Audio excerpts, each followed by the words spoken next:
All right, problem number 23 asks us to write the inequality that matches each graph. Okay, so I'm actually going to take this one and just darken it a little bit because I'm not sure how well you can see that on the video. I'll go like that. Okay, so write the inequality. So the dot is at 5, so that's our key number. So we've got x, there's a dot at 5, and then it points this way, so I just make my, see how if I take the arrow, it looks like that, so that's less than, okay? And that's how I make that work. Okay, now let's look at part B. So in part B, again, it didn't print very well.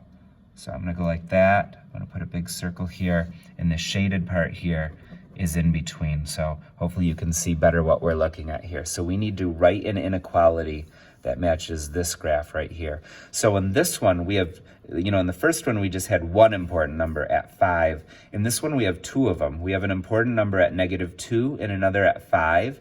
And the shaded part is all in between. X is the part that gets shaded. So our X is literally in between these two numbers. So I'm gonna put X in the middle, and on the lower end is -2, and on the higher end is 5.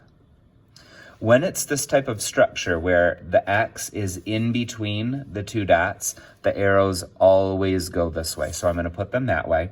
And then finally, I have to look, and so the -2, this one is a shaded in circle. So underneath the one that goes with the -2, I put the line on the bottom, so it's less than or equal to.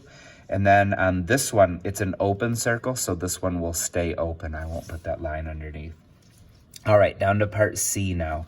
So in this one, the graph is two separate graphs, so we're gonna write it as two separate answers, okay? So we'll do this one first.